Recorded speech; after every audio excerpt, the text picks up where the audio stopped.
अस्सलामुअलैकुम वरहमतुल्लाहि वबरकातुह।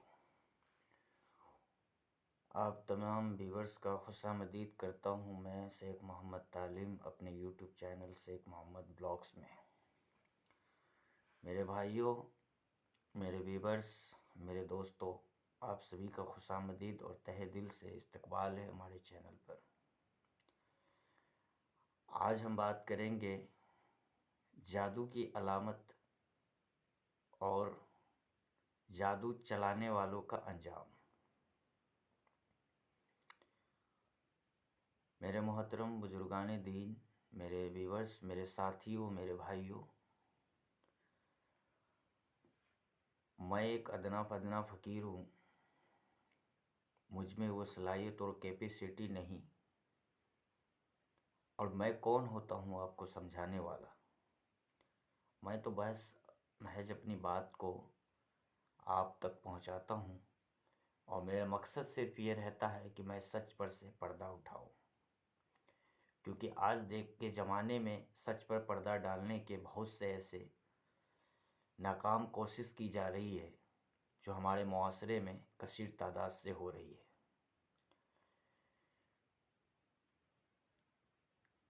आज के ज़माने के अंदर इस ज़माने से बेहतर तो ज़माने जahiliyyat की थी। कम से कम सच्चाई को लोग एक्सेप्ट तो किया करते थे, लेकिन आज सच्चाई को इस तरह नकारा जाता है। ज़माना झूठों का है, ज़माना झूठ और फ़रेब और मक्कारों का है। सच बोलने वालों के साथ हमेशा उसकी पकड़ होती है और जो सच्चाई के रास्ते पे चलता है उसके रास्ते में मुश्किलात और परेशानियां हमेशा आते ही रहता है। सच न कभी दबा है न कभी दबेगा। गलती आपकी हो या ना हो, लेकिन हमेशा आपको ही दबाया जाएगा। एक मामला हमारे साथ पेश हुआ कि हमारी गलती ना रहने के बावजूद भी गलती हमारी ही ठहराई जाती है। मैं आपको एक मिसाल देता हूँ खुद से। एक मामला ऐसा हुआ कि हम किसी के कर्जदार थे और जब वो कर्ज का मुतालबा किया तो हमने उसे टाला कि अभी हमारे पास नहीं है, जब होगा हम आपको खुद अदायगी कर देंगे। वो शख्स ने मुझ पर चढ़ गया और चढ़ाई करने लगा कि नहीं, तुम्हें भी देना होगा। मैंने कहा अभी हमारे पास नहीं है। तू तराके हुई और बात इस हद तक आ गई कि ख़ानदान दर ख़ानदान तक हमारा उकटा गया। पर मुझे इस बात की दुख नहीं कि मुझे भी उकटा, मेरे ख़ानदानों को उकटा। गम इस बात की नहीं है। तकलीफ़ तो हमें तब हुई जब हमारी कोई गलती ही नहीं थी और उसके सपोर्ट में ऐसे सारे लोग उतर गए और हमारा ही बैकआउट करने लगा। तो इससे पता ये चला कि इंसान की अगर गलती ना हो और फिर भी उसे गलत ठहराया जा रहा हो तो अनकरीब ये दुनिया इस चीज़ के तरफ फोकस करती है कि जिधर देखो झूठ का ही वाहवाही है। सच को दबाने की हमेशा से कोशिश हुई है और सच को दबा न सका है, ये कड़वा सच है। झूठ का अंधेरा कितना भी घना क्यों न हो, सच्चाई की एक किरण उसे मिटा देने के लिए काफ़ी है। आज जो लोग सच्चाई के रास्ते पे चल रहे हैं उनके साथ तो परेशानियां है ही, लेकिन जो सच का साथ देता है परेशानियां उसका भी पीछा नहीं छोड़ता। जिंदगी है तो परेशानी है, दौलत है तो शोहरत है, शोहरत है तो ताकत है, ताकत है तो मालो जर है। अगर कोई इंसान अपनी दौलत की ताकत में किसी मगलूब को दबा दे, ये उसकी बहादुरी नहीं बल्कि ये उसकी नाकामी की निशानी है, क्योंकि दौलत से ही तो मगलूब को दबाया जा सकता है, मजबूर को परेशान किया जा सकता है।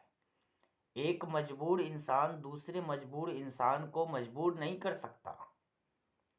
वो इसलिए नहीं कर सकता क्योंकि वो इंसान इस बात को बखूबी जानता है कि मैं खुद मजबूर हूं और मैं इस मजबूर को कैसे मजबूर करूं।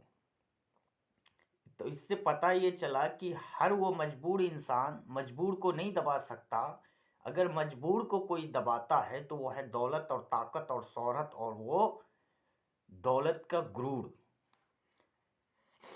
और ख़ास तौर से मुसलमानों के अंदर जो सबसे बड़ी गलतफहमियां हैं कि जिसको अल्लाह तबारक व तआला ने दौलत से नवाजा है वो हमेशा गरीबों को ही कुचलता है, और जब उस गरीब की दुआ बद्दुआओं में जब तब्दील हो जाती है तो उस बड़े से बड़े तुर्रम खान की भी तुर्रुमियत ख़त्म हो जाती है। बड़े से बड़े खिलाफत मिट्टी के अंदर मिल गए। बड़े से बड़े तुर्रम खान के कब्र पे कोई मसाल जलाने वाला कोई बुनियाद नहीं है, और महज 2 कौड़ी के इंसान जिसकी कोई औकात नहीं, जिसका न तो नस्ल का पता, न ख़ानदान का पता, न रुतबे का पता, न कबीले का पता, न वजूद का पता, न बुनियाद का पता, न बीज का पता, न खेत का पता, वो इंसान एक ऊंचे कबाइल के, ऊंचे घराने के, ऊंचे औकात वाले के, जिसके खानदान का जूठा चाट कर जिसके कबाइल का वजूद बना, उसे उकट देता है। यही तो दुनिया है। जिस इंसान का कोई वजूद नहीं होता, जिस इंसान की कोई औकात नहीं होती, जिसकी कोई वैल्यू, कोई अहमियत नहीं होती, जिसको ना बोलने का तमीज है, न जिसको तरबियत है, न जिसके अंदर सलाहियत और कुव्वत है, किससे कैसे बात करनी चाहिए, किससे क्या बात करनी चाहिए, कहाँ किस अल्फाज को इस्तेमाल करनी चाहिए, कहाँ किस अल्फाज को इस्तेमाल नहीं करनी चाहिए, उस जगह ऐसे बेवहियात तरह के मामलात अक्सर देखने को मिलते हैं हमें। तो हमें इस चीज़ से घबराना नहीं चाहिए। ऐसे हालात तो हर इंसान की ज़िंदगी के अंदर आते ही रहते हैं, लेकिन जो इंसान सब्र से काम लेता है ना, अल्लाह तबारक व तआला उन्हीं का साथ देता है। इंसान वो खुद को कामयाब समझता है जो दूसरों को परेशान कर दे, दूसरे को तबाह व बर्बाद कर दे और ख़ुद को खुशी हासिल करे। वो इंसान खुद को कामयाब समझता है। यही उसकी सबसे बड़ी गलती होती है कि हमारा हर वो लफ्ज़ जो हम कह रहे हैं, सामने वाले को जो हम लान तान कर रहे हैं, इससे उसके दिल पे क्या इफेक्ट पड़ेगा, क्या असर होगा, इस चीज़ को कहने वाला इंसान अपने ज़हन से उतार देता है और समझ नहीं पाता है, और यही वो उसकी सबसे बड़ी गलती बन जाती है। तो हमें किसी को नीचा दिखाने का इस्लाम में इस चीज़ का बेबुनियाद रखा गया है कि आपके पास बेशक सलाहियत ना हो, कुव्वत ना हो, तो आप किसी को नीचा नहीं दिखा सकते। जैसा कि मैंने अभी कहा, किसी का औकात नहीं, जिसका नस्ल का पता नहीं, बीज का पता नहीं, बून का पता नहीं, और उसका वजूद का पता नहीं, उसके औकात का पता नहीं, उसके बुनियाद का पता नहीं, तो ऐसा मैंने क्यों कहा? यही दुनिया की रीत है। ऐसा मैंने इसलिए कहा, ये एक समझाने के एग्जाम्पल में मैंने कहा, क्योंकि कोई भी इंसान अपने आप को, अगर वो इंसान हकीर है तो वो अपने आप को हकीर नहीं मानता, बल्कि वो अपने आप को ऊंचे दर्जा का मानता है। यही उसकी सबसे बड़ी गलती है। एक हकीर इंसान है, अपने आप को ऊंचा दर्जात का मानता है। अगर अगर वो ऊंचा दर्जात का अल्लाह के नज़दीक तब होता है जब उसके अंदर तकवा और परहेजगारी और मुत्तकी होता है। जब कोई इंसान मुत्तकी, परहेजगार, तकवा वाला होता है, अल्लाह के नज़दीक वो सबसे बड़ा और चुनिंदीदा और अल्लाह का पसंदीदा बंदा वो होता है। जो इंसान जिसका खानदान बड़ा हो, रुतबा बड़ा हो, जिसकी औकात बड़ी हो, जिसकी हैसियत बड़ी हो, उसे एक हकीर इंसान लान तान करे, तो इस बात से हमें गुस्सा और क्रोधित नहीं होना चाहिए। हमें अपने आप को जमाने के हिसाब से ढालने की जरूरत है। अब यहां पे इस्लाम और जमाने को ढालने से क्या मुराद है? इस्लाम और शरीयत का जो एक निजाम है वो एक अलग है, और दुनियावी हिसाब से ढालना ये एक अलग निजाम है। अगर आप खुद को दुनियावी अकायद में अगर आप ढाल लेते हो तो आप शरीयत से हटके हो। आप शरीयत को बीच में ना लाओ। अगर आप खुद को दुनिया में ढालना चाहते हो, दुनिया के रीति रिवाज को फोकस और फॉलो करना चाहते हो, तो आप शरीयत से कट जाओगे। अगर आप शरीयती एतबार से खुद को ढालोगे तो फिर दुनिया से कट जाओगे। तो आपको फैसला ये करना होगा कि आपको शरीयत चाहिए या दुनिया चाहिए। तो शरीयत और दुनिया में यही तो अंतर है कि दुनिया में जो हो रहा है वो शरीयत के बिल्कुल विरुद्ध हो रहा है, शरीयत के बिल्कुल खिलाफ हो रहा है। और शरीयत जो हमें जीने का ढंग सिखाया, हम उसकी बैकआउट करके हम दुनिया को अपनाने में लगे हुए। हमारी बात थोड़ी सी उलझी हुई जरूर है, लेकिन अगर आप समझेंगे इस बात को, जब आपको ये बात समझ में आएगी कि उलझी हुई बातों को हम इस तरह से उलझा के जो बयान करने का असल मेरा मकसद ये है कि जिस तरह से मैंने बातों को अभी उलझा करके आपको एक एग्जाम्पल देने की कोशिश की, ठीक उसी प्रकार से ये जादू और सेहर और ये आसेब है मेरे मोहतरम बुजुर्गों दोस्तों। अब मैं आपको मेन टॉपिक समझाने की कोशिश करता हूं कि आसेब क्या है, जादू क्या है, सेहर क्या है, तंत्र मंत्र क्या है, ये तंत्र मंत्र और विद्या क्या है, ये मैं आपको समझाने की अब इसको मैं स्क्रिप्ट बाय स्क्रिप्ट मैं आपको समझाऊंगा। जादू जो है मेरे मोहतरम बुजुर्गों दोस्तों, जादू एक सबसे बदतरीन चीज को हम जादू कहते हैं। जादू से अगर कोई इंसान किसी का अच्छा खासा घर बार बिगाड़ देता है, किसी का हंसता खेलता जिंदगी को तबाह बर्बाद कर देता है, किसी का फूलता फला घर को तबाह कर देता है, ऐसा नहीं करना चाहिए। करने वाला खुशी हासिल करने के लिए, बदले का भावना को पूरा करने के लिए, बदले की आग को ठंडा करने के लिए वो इस तरह के काम करता है। जिस तरह से गोलमोल बातों में इंसान एक दूसरे को उलझा के रखता है, उसी तरह से गोलमोल तरतीबियात और तिलिस्मात के रस्म के हकायत को पूरा करके किसी इंसान की जिंदगी को तोड़ मरोड़ देता है। और इससे जिसका नुकसानात हो रहा है उसके तो नुकसानात हो ही रहे हैं, लेकिन जब कोई इंसान किसी इंसान के साथ गलत अख्तियार रवैया करता है, गैर इरादतन अख्तियारात पेश करता है, बेबुनियाद बेतुकी बेवहियात किस्म का मजामत करता है, जब किसी का दिल को ठेस पहुंचाता है, वो इंसान इंसान कहलाने के लायक नहीं। एक इंसान होकर अगर दूसरे इंसान के तकालीफ को महसूस न कर सका, उसकी मजबूरियों में शरीक न हो सका, उसकी परेशानियों को कम न कर सका, तो उस इंसान को इंसान कहलाने का हक नहीं।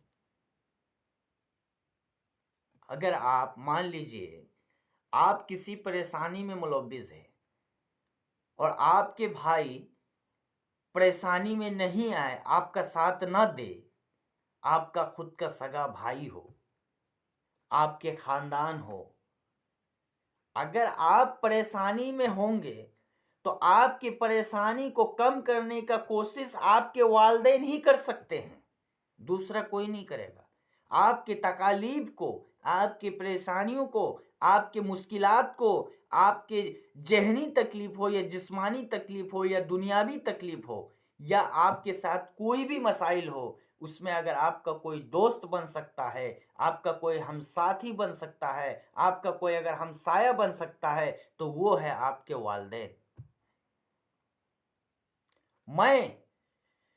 मैंने इस चीज को भोगा है, मैंने इस चीज को महसूस किया है, मैंने इस चीज को, मैं हमेशा अपने आप को भोगतता ही रहता हूं, मैंने इस चीज को हमेशा महसूस ही करता रहता हूं कि जब हमारे को तकलीफ होती थी, हमारे वालिदैन जब हयात थे, तो हमारी एक परेशानी, हमारे 1000 परेशानी हो या एक परेशानी हो, हमारे हर परेशानी को हल हमारे वालिदैन आसानी से कर दिया करते थे।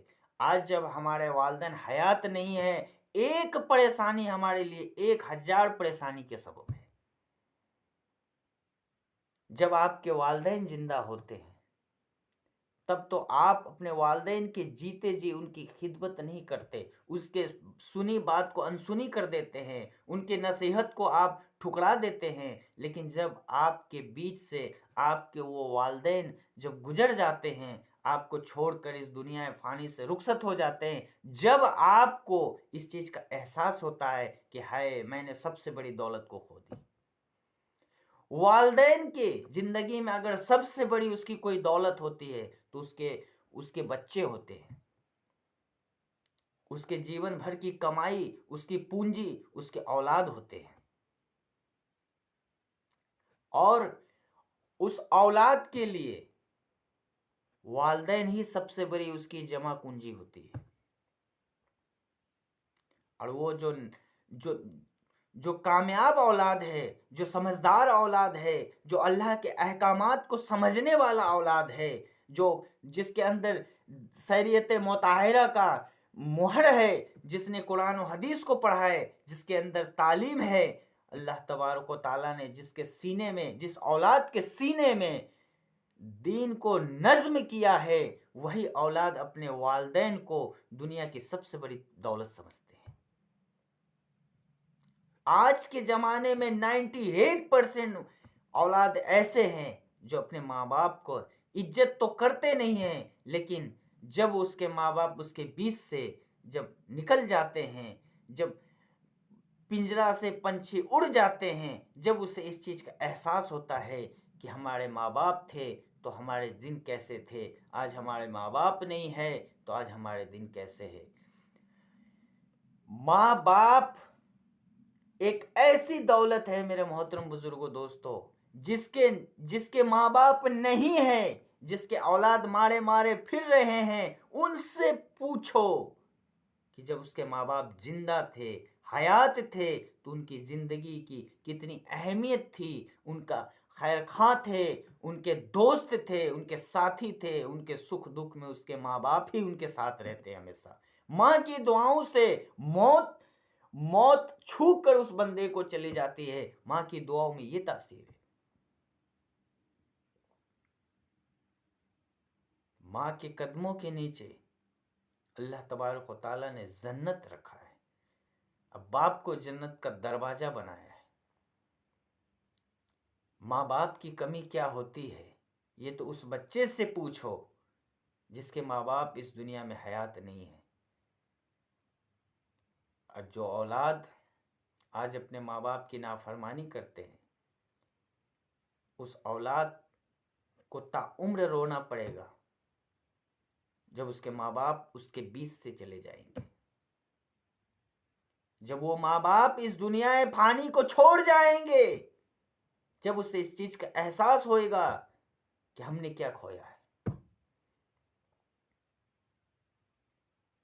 आपका औलाद है, आपके नजरों के सामने आपके औलाद को अगर कोई मारे, कोई पीटे, कोई जलील करे, माँ बाप लड़ उठते हैं।